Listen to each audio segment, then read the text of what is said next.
So some important Zoom accessibility basics is that if you go into the caption section within the Zoom toolbar and you click CC, there's going to be closed caption button. And if you press the show subtitles, you'll be able to have access to the captioning. In addition, if you link in chat to follow along with captions on stream text, you should be able to have access to stream text. We also have ASL interpreters that are going to be here with us throughout this event. Also, please know that all of the links will be added onto the chat to make things easier for you. If you also have any questions during the section, please send the questions in the Q&A portion at the bottom of the page. That way we could answer any potential questions that you may have. Please use the raise hand function if that is more accessible towards you, so we could be able to unmute you to ask any type of question you may have. Within the chat, please let us know if you have any type of technical support. That way we could be of assistance. All right. To talk a little bit about our Disabled Voices of Color. This is a summit in which we invite disability activists to speak about their advocacy within the community and how the youth can get involved. Great examples include Mia Mingus and Ryan Easterly. One amazing thing that we have going on, we have a Your Disability Belongs podcast. If you want to know more about the different podcasts, please follow us at disabilities_belongs_podcast on Instagram. We already have had amazing people come in and being able to talk about their individual stories. And we have such an amazing list of speakers that we're going to be able to present. We try to put these out at the beginning of each new month. So you're going to be seeing a lot of amazing folks. So please join us there, because you'll be able to get to understand more about like our community, about like our Yo volunteers, about like a lot of different issues that are very important towards each and every single one of us. Cameron also within the chat added some links so you could be able to follow us. Next picture. All right, some social media things that we have going on. We are very active in Twitter and TikTok. If you want to follow us in Twitter, please follow us Yo Disabled on Instagram and TikTok. Our hashtags would be at Yo Disabled and Proud. Those links are also added within the chat. All right, so before we begin, we wanted to take a minute to say thank you to the amazing people both on screen and behind the scenes. Our mentors from CFILC for sharing their wisdom and expertise assisting with this event. Our guest, Nikki Booker, for taking her time out of her business to speak to us about her life as an advocate, her wisdom as a leader. We can help carry out her message. Finally, toward our amazing ASL interpreters that are here with us today, and captioner for providing access needs you need or you may need. Next. All right, before we introduce our newest volunteer, which is Sophia, I quickly want give an image description of myself and say who I am here today. So my name is Jessica Riestra. I am the youth organizer with CFILC. A quick image of myself, that I am a brown woman with brown eyes, dark brunette hair. I am wearing a black sweatshirt. I have a green and yellow background with Nikki Booker's logo, like her photo, like in the back with me, and our Yo Disabled and Proud logo in the back. So now with that in mind, we'll introduce our newest volunteer, which is Sophia Trexler.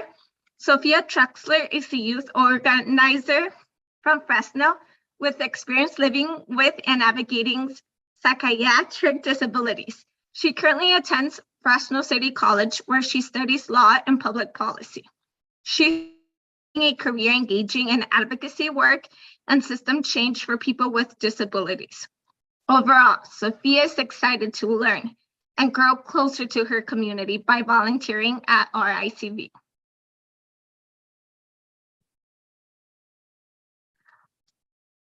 All right, if Sophia can quickly come on camera and say hello to everyone. Hi, everybody. I'm Sophia. An image description. I like medium to fair skin. I like dark brown, curly hair. It's about like chest length. And I'm wearing this yellow shirt. And my background is blurred. But it's like you can see like a blue demarcation between my chair and the wall. All right, and we'll let Sophia introduce our guest speaker for today, which is Ms. Nikki Booker. Hi, so I'm going to be introducing Nikki Booker. She is the program officer for the Disability Inclusion Fund at Borealis Philanthropy. She was the executive director for Easy Does It Emergency Services, a nonprofit that provides emergency services for people with disabilities and seniors in Berkeley, California. She also has a master's in clinical psychology and is a licensed marriage and family therapist. She's been active in multiple realms, such as including working with Hand in Hand, the Domestic Employers Network, and has helped pass the California Domestic Workers Bill of Rights. Thank you, Sophia. So I'm Nikki, and my visual description is I am a medium brown skinned woman wearing glasses. I have long curly black hair, and I'm wearing a red dress with a graphic design. It's red and black. And my background is a picture on the wall, a couple of pictures behind me, and a brown door. And my pronouns are she and her. And I am currently in Oakland, California on unceded Ohlone land. Sure.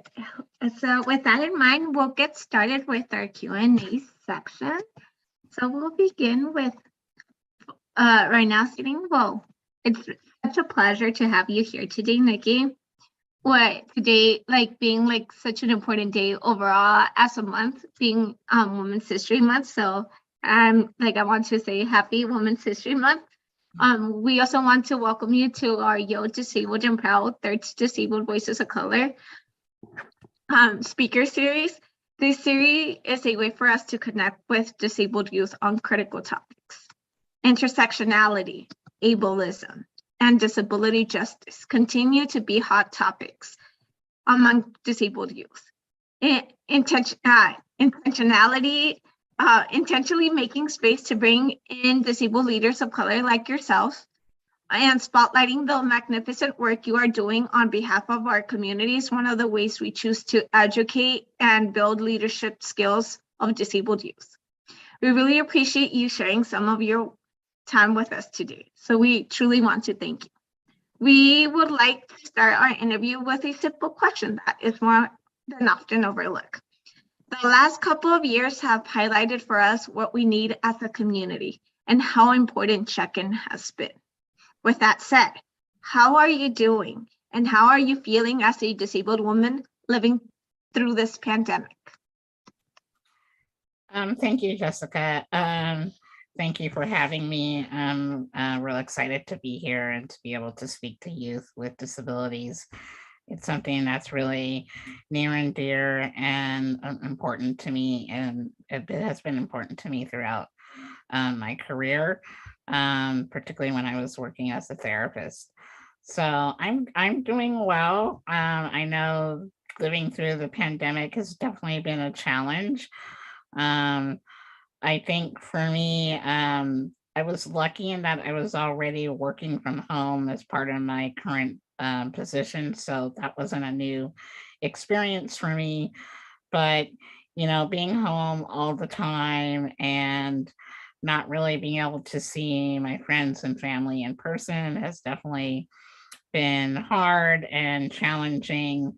I'm glad that the world is starting to open up a little bit more. So I've been able to, like, interact with my friends and family more directly.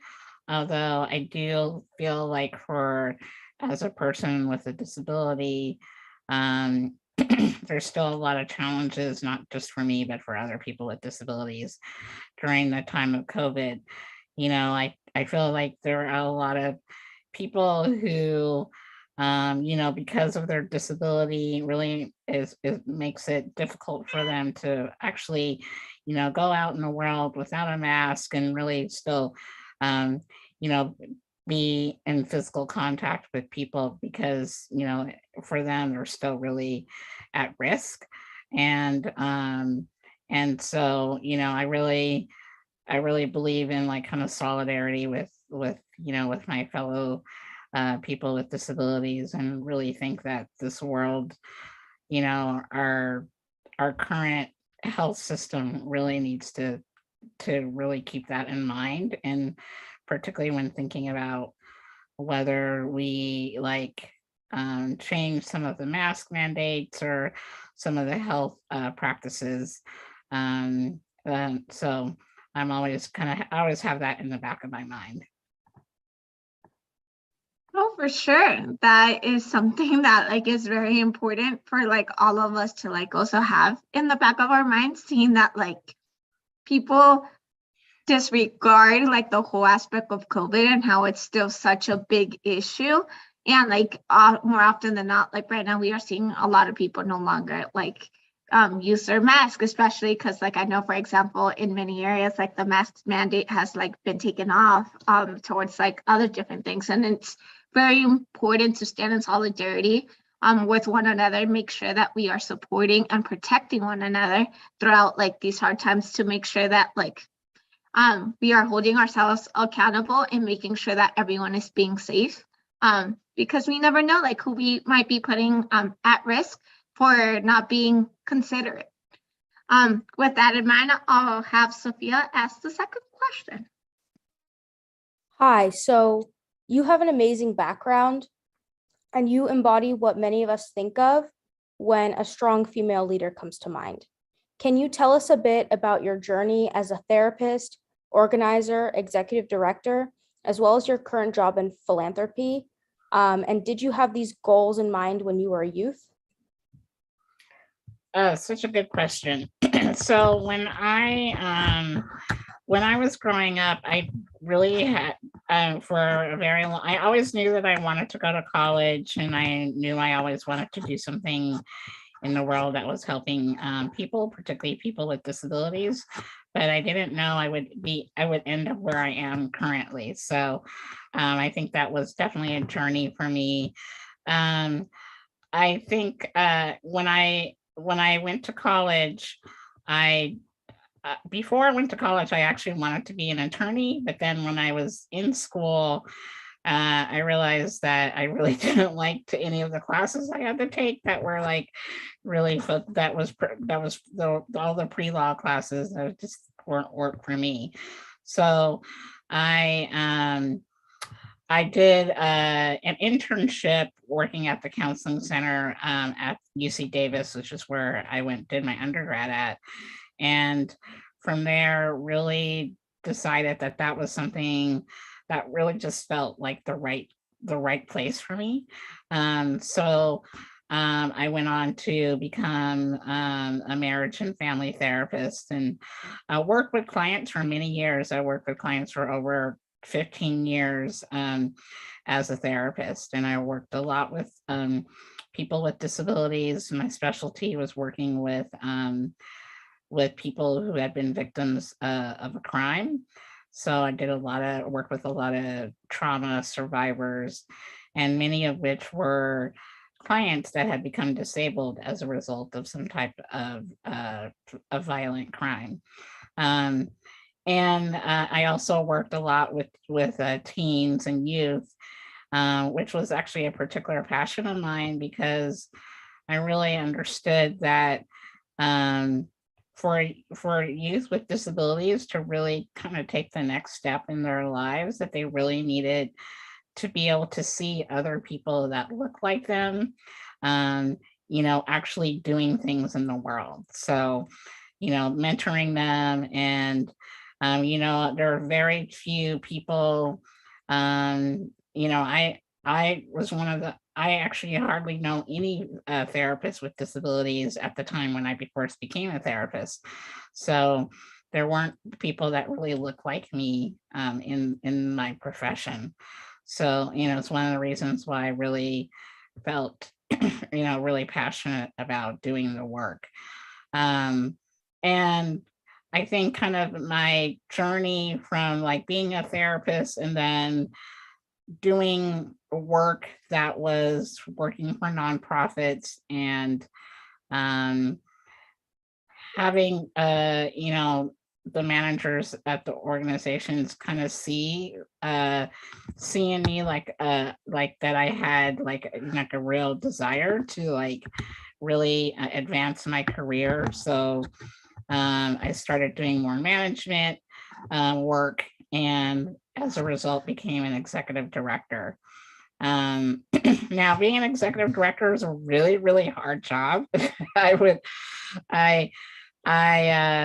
it was probably the hardest job that I've ever done, just because it's, you have so many responsibilities. But I really loved being in that place, and also being one of the few executive directors of any nonprofit who was a person with a disability, a person of color. And, still to this day, most disability organizations are not led by women of color who have disabilities, which I think is, something that we really need to work on, as a field. And so now, after becoming an executive director, one of the things that I learned about was like grant writing, and really understanding the challenges of, reaching out and finding organizations, funders that would fund the work. Traditionally, disability hasn't been funded in a very meaningful way. So when this opportunity came along to actually run a fund that specifically focuses on funding disability in a very meaningful way, I really jumped at the chance. So, which is kind of where I am now. And I love being able to really support disability and disability justice, disability rights in a very meaningful way that I probably would not have had that opportunity, had I not experienced all of the different things that I've experienced in my career. So that's kind of what's brought me to where I am right now. So I'll go with the next question. No, for sure. Honestly, for one, like, you are a total powerhouse, and like I totally agree with the importance of like being able to have like more women of color, but just in general, like more folks to be more intersected when it comes towards the disability realms.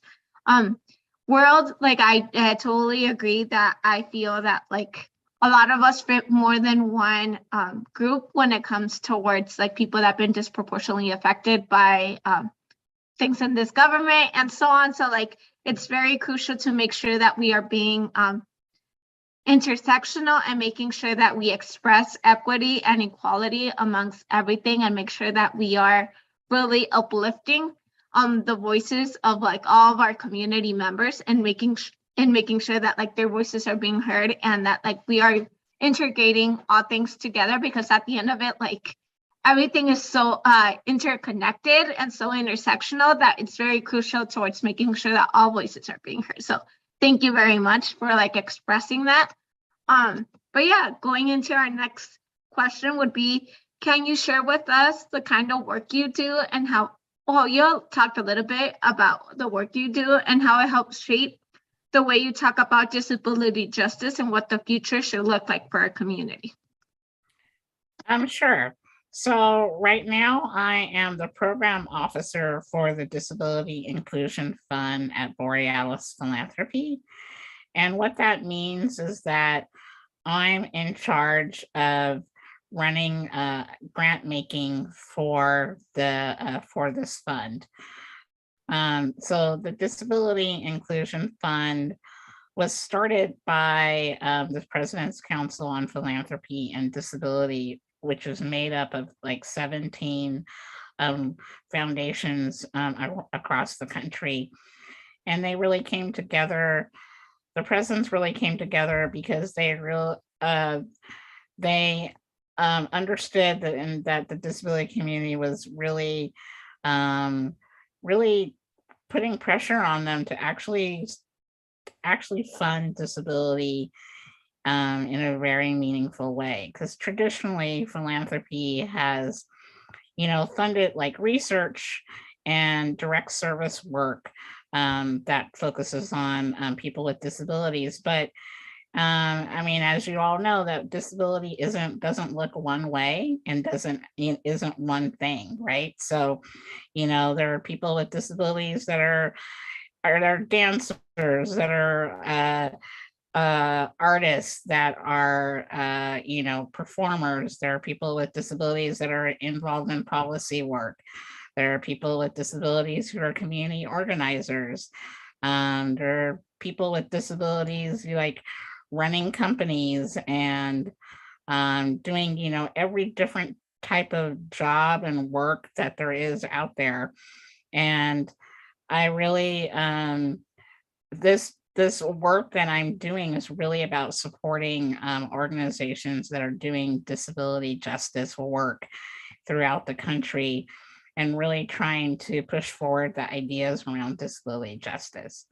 So our fund particularly focuses on grassroots organizations that are small and new and emerging in the work in the field of disability justice.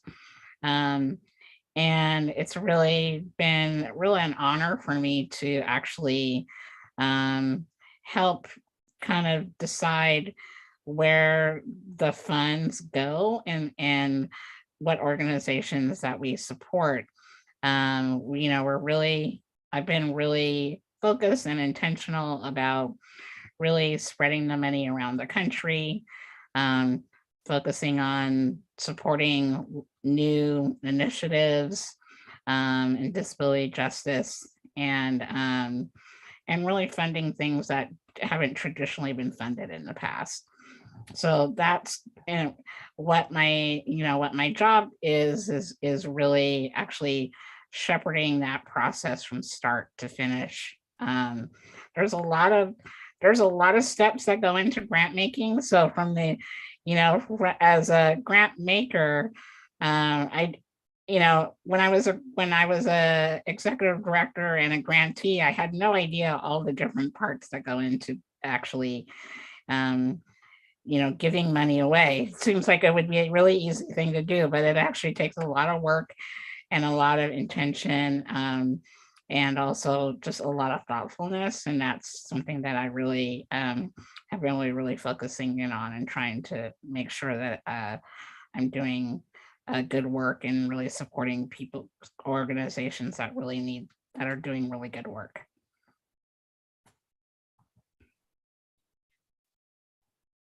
Definitely. I know my program director for this board that I'm on, he always talks about how hard it is to apply for grants. So I couldn't imagine actually writing them. But yeah, so I listened to an interview you did with the World Institute on Disability, and you mentioned how often people are asked to choose only one of their identities to describe themselves.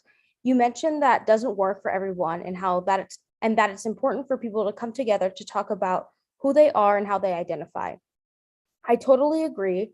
And in your opinion, how can diverse groups come together to express the intersectionalities of our lives and identities without being ableist, but by creating more inclusive spaces? Such a good question. I am I myself am a biracial woman. I'm half Filipino, half African American. I have a master's degree in clinical psychology.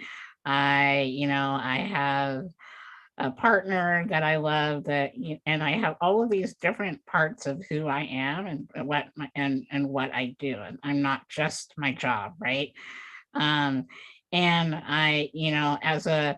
as a woman, as a person of color, um, I feel like, I shouldn't have to, if I'm going into a particular setting, I shouldn't have to choose what identity that I'm putting most forward, out in that group. I should be able to express myself in all aspects of who I am and all aspects of the things that are important to me. So I really feel like intersectionality is just um, such an important idea. Um, and and yet it's also it can be really challenging to really bring your whole self to every situation. Um, and I feel like, so there are so many different movements out there, right? There's civil rights movement, there's the Black Lives Matter movement, there's um, trans-led movements, there's all these different kind of intersecting movements out there. And what I really feel is that, we're all fighting injustice in the world. We're all trying to fight um, to make sure that all people are treated equally, and that we shouldn't be fighting against each other.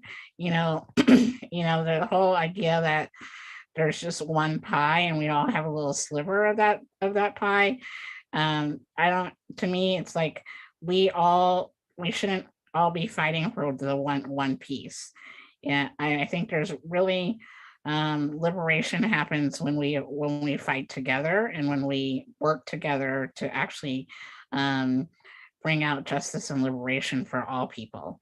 So I really, to me, that's what intersectionality is about working with each other instead of against each other to actually show the world that we're all valuable people. We're all value. Doesn't matter what our body looks like. It doesn't matter what color we are.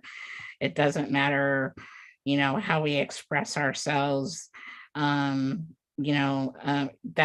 we're all human, and that we all need to really make a difference in this world, and that justice is for everybody. It's not for one group.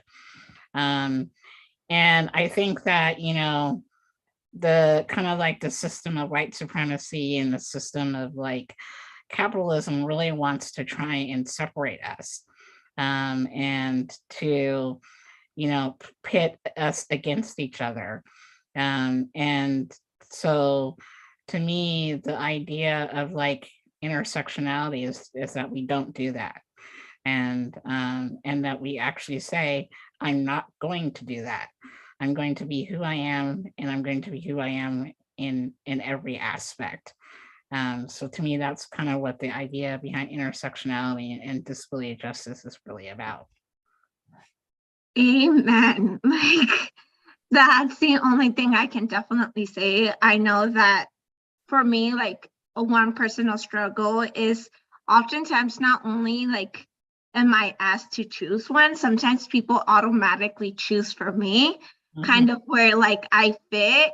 And for me, like, that's also discouraging because like it's how am I supposed to have a conversation about my identity when like you already chose my identity for me? Like, and that also leads towards like the sense of racism and discrimination that exists within this country. And I totally agree about unity is power, like making sure that we're able to put like our differences aside and being able to find the beauty of like how different we all are, but like at the same time how similar, and like being able to share like those similarities and those differences towards making sure that we kind of get reminded of the beauty of who we are and making sure that we love and appreciate each other for like who we are and what we bring to this country and what we bring towards each other.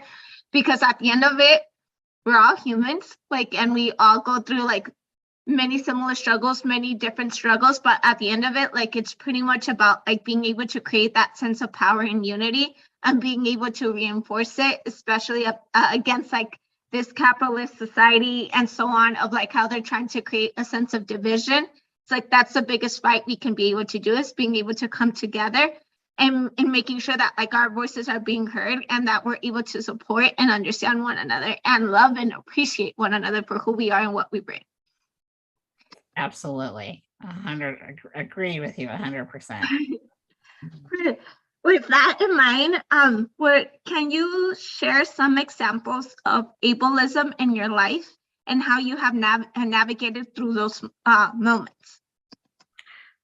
Sure. I think that, I've had to navigate through ableism many times, really on a daily basis in my life, particularly,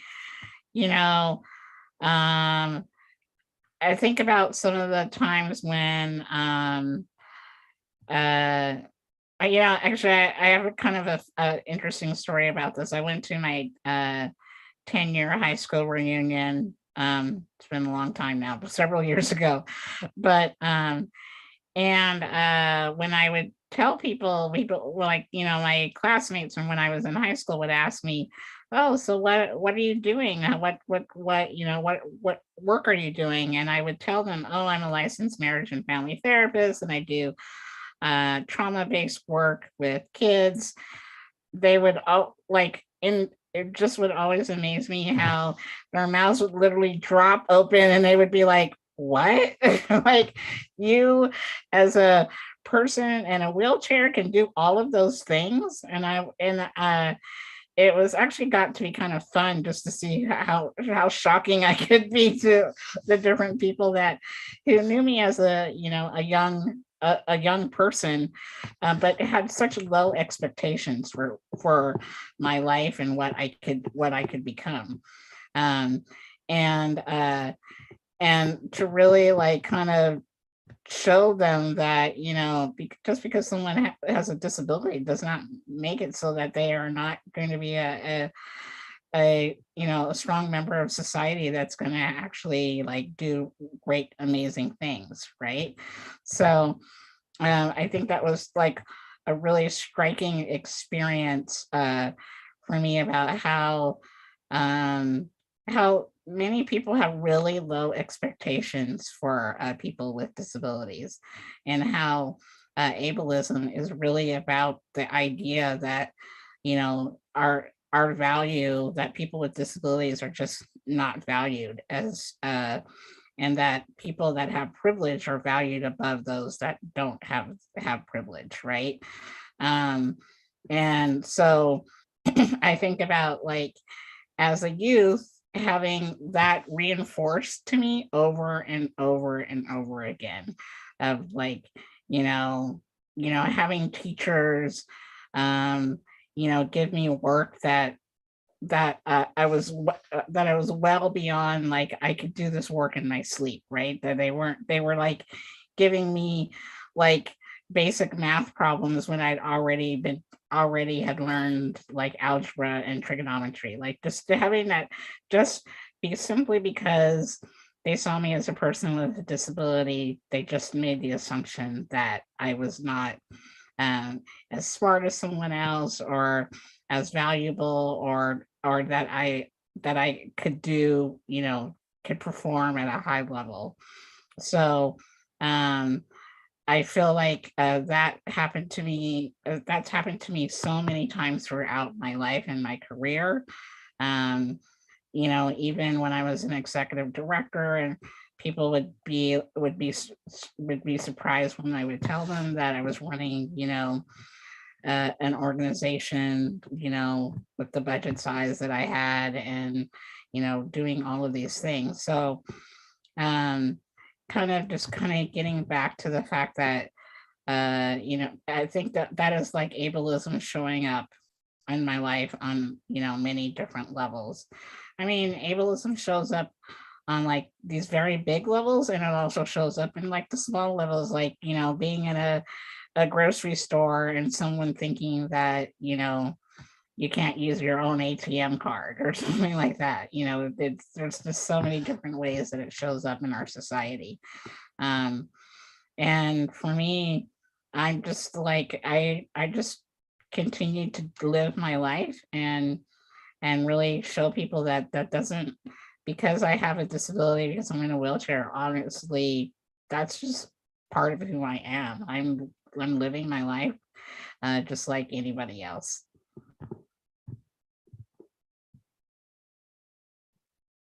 Definitely. So along that same vein, if you have any more to add, what advice would you give to youth with disabilities who are dealing with ableism and feel like they don't know what to say when it happens?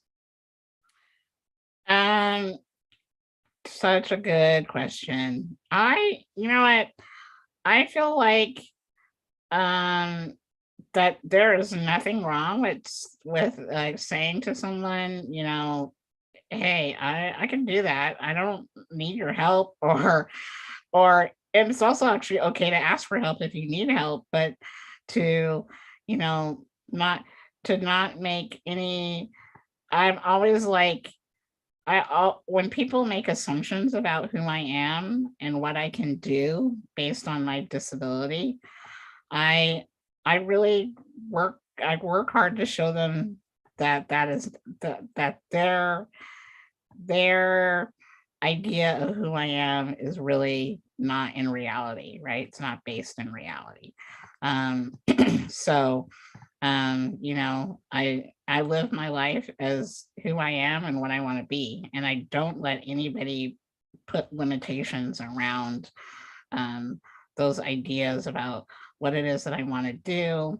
I don't put it, if I dream big all the time. I'm always trying to think about what the next thing I want to do, what the next step I want to make, and I don't let other people limit my thoughts and my dreams. And I just go for it. It's just not, it's not even in my character to think that I can do that I can't do whatever it is that I want to do. So I think when I talk to youth, I really ask them to dream big, dream about what it is that they want, whatever that dream is, and that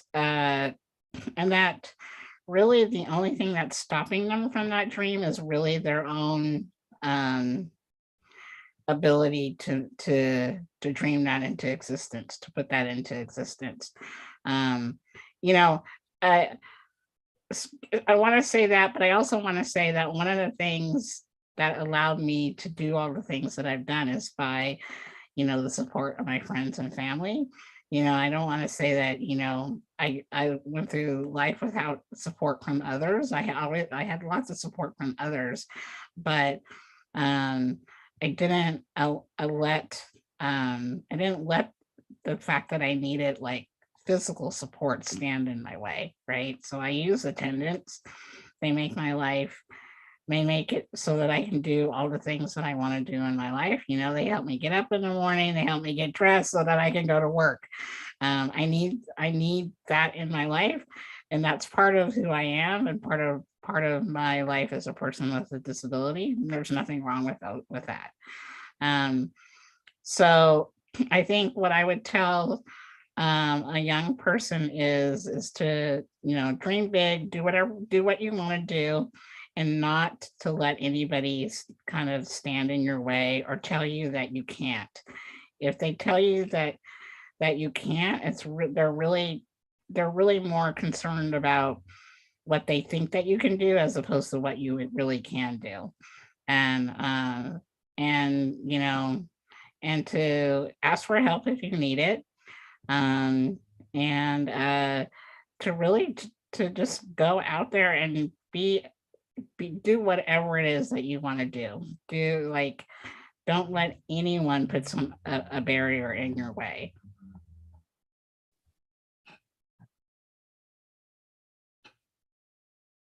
For sure. And I totally agree that one should always keep dreaming and like be able towards like get mentors and like folks to like be able to like kind of help navigate them in the way like oftentimes we don't like have like those mentors towards being able to help provide a sense of direction for us.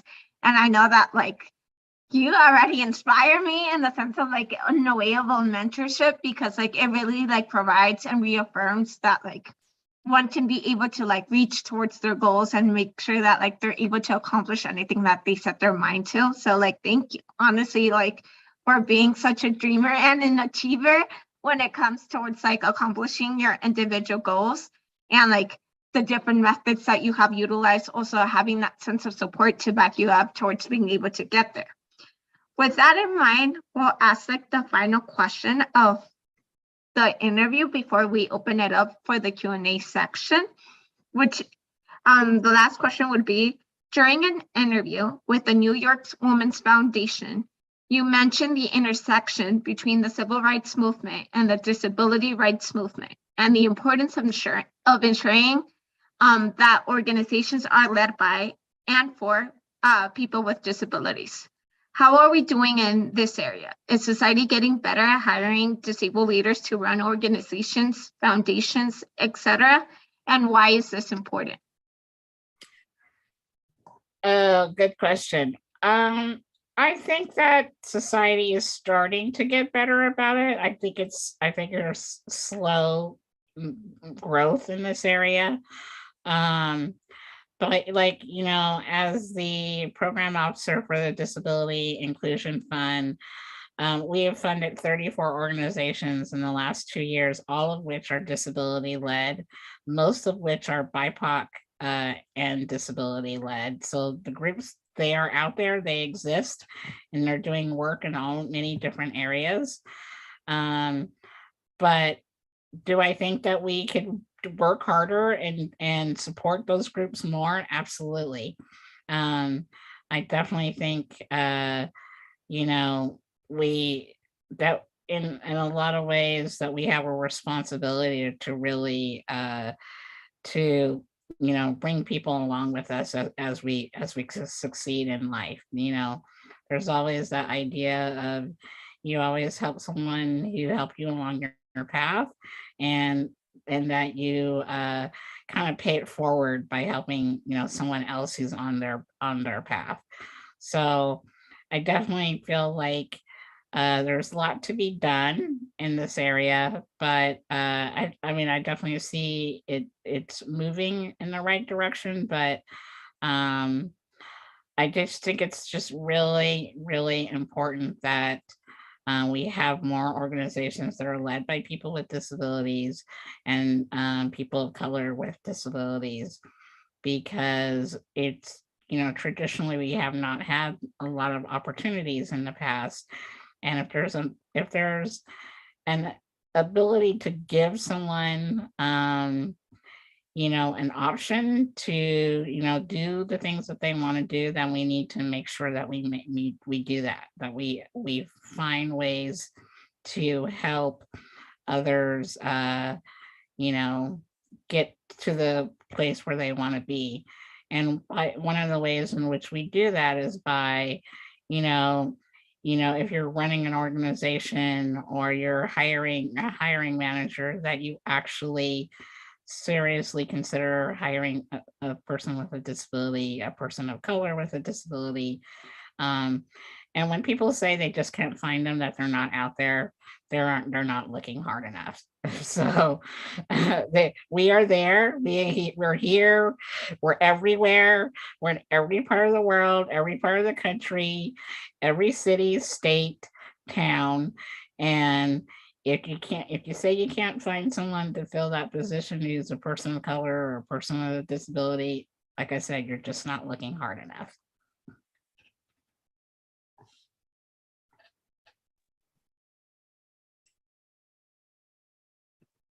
So I think we have a few questions from the chat.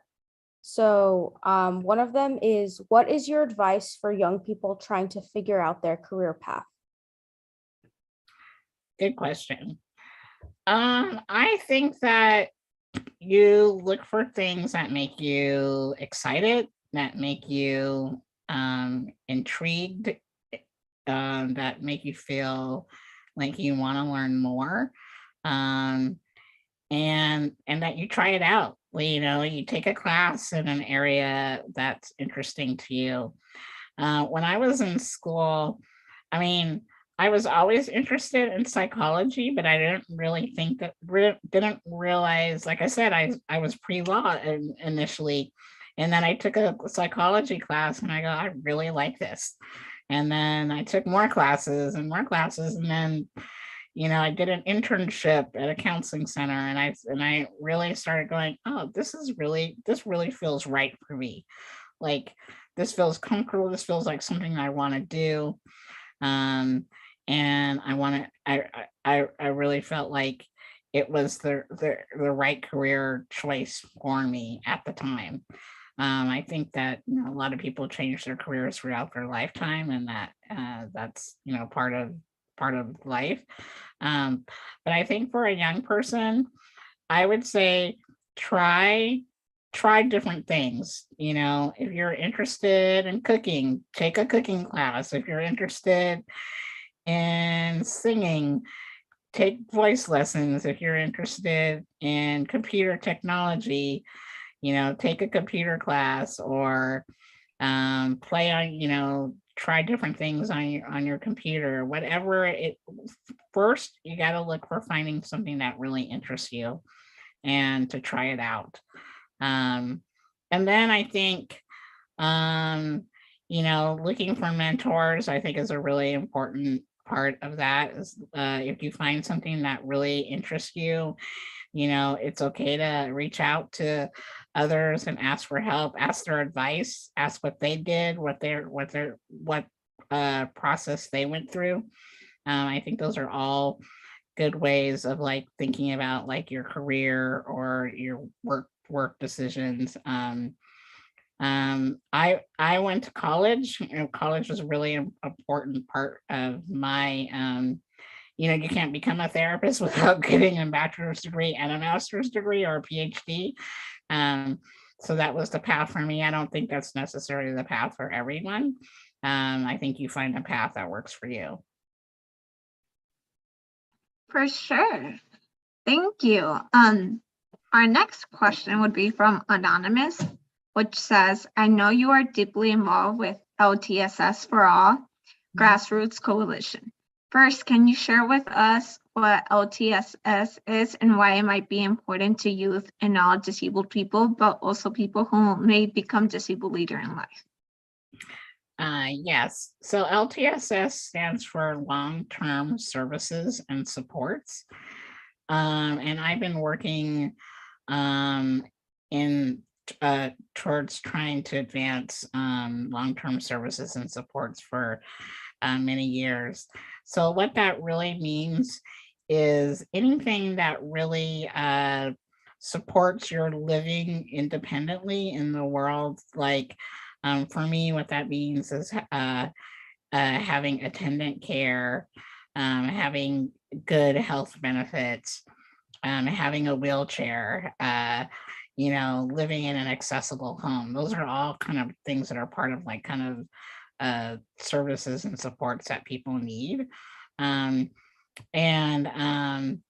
So I think it's really important for youth to think about. It seems like that's something that's in their future, but honestly, if you want to live independently in the world and you need, say, the assistance of an attendant to help you get dressed or cook your meals, that's a long-term service and support that you need. So I think it's really important that youth get involved in long-term services and supports advocacy, because everybody is going to need some type of service or support. You think about your grandmother who has to hire someone to clean their home, and maybe help them take a shower or help them, go to doctor's appointments or something like that.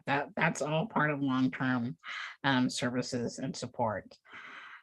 So yeah, it's been a real passion of mine. So often, these are people that we rely on every day. I rely on my attendants every day, and yet they're not paid a decent wage. They don't have good benefits. And for me, I'm really passionate about making sure that they're treated as well as anybody else.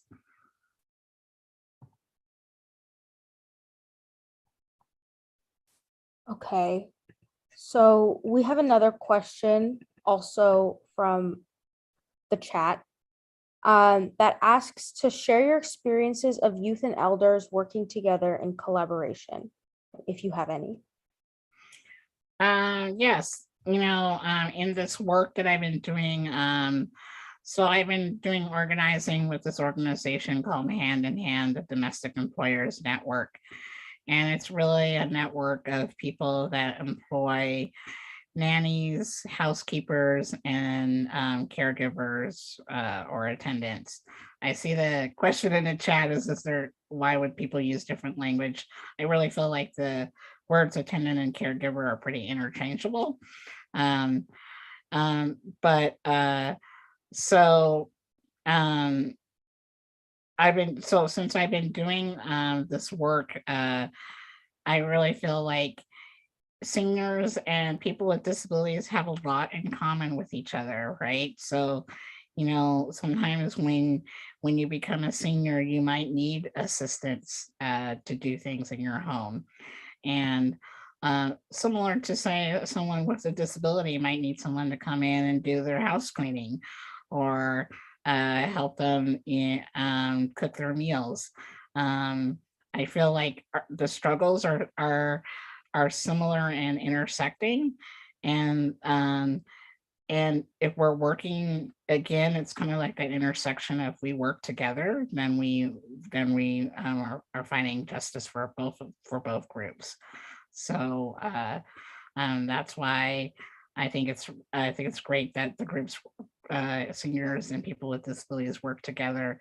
And also, when you're working together, you're stronger, and you can, when you're like trying to get a bill passed or working with trying to get something through the legislation, lawmakers look at the numbers, and the more groups that are working together, the more power you have.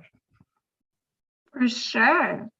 I totally feel that and totally hear that. And I think it's very important to be able to have people come together because it leaves more of an impact.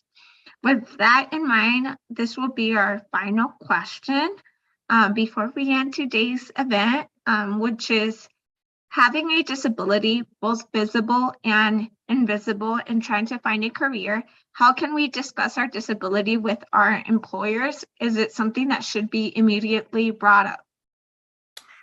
Oh, that's such a good question. I think there's lots of different thoughts about this. I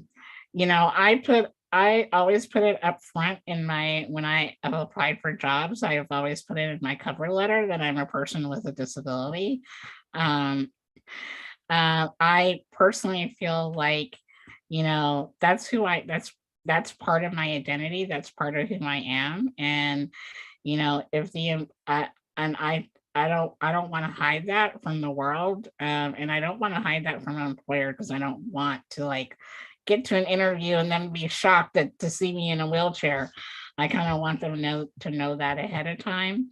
I think that some people don't want to do that, and I think that's up to them. But I personally think you want to be who you are, you want to be yourself, and you want to bring your whole self.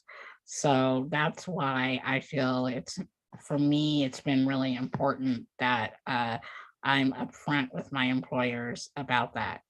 I think that there's definitely challenges around that. I think particularly if you have a hidden disability, that sometimes you're concerned that an employer might discriminate against you if their disability isn't really, I mean, there might discriminate against you whether if you have a visible disability also, but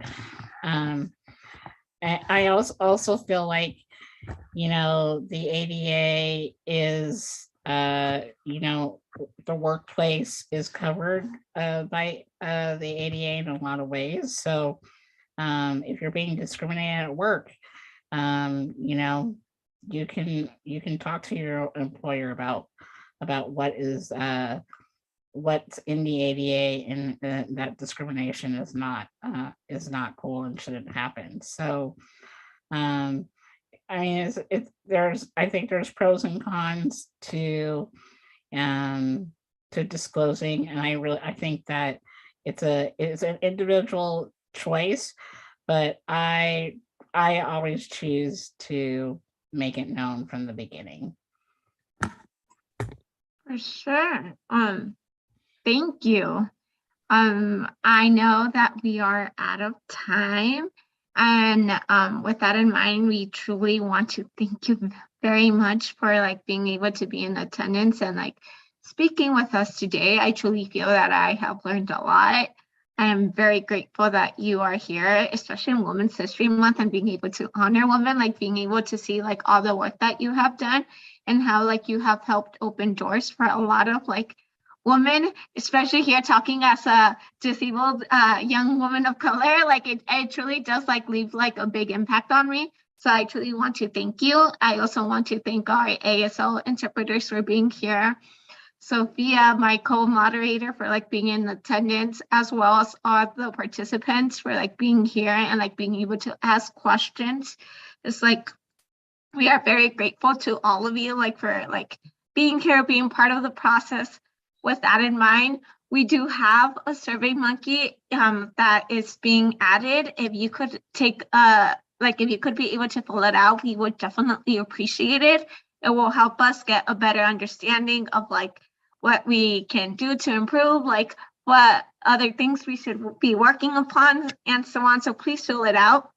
But beyond that, I want to thank everyone for attending today's event, and I hope you'll have the rest of a beautiful day, and hope to connect with all of you very soon. Thank you so much for inviting me. Thank you so much for coming. Honestly, it truly does mean so much.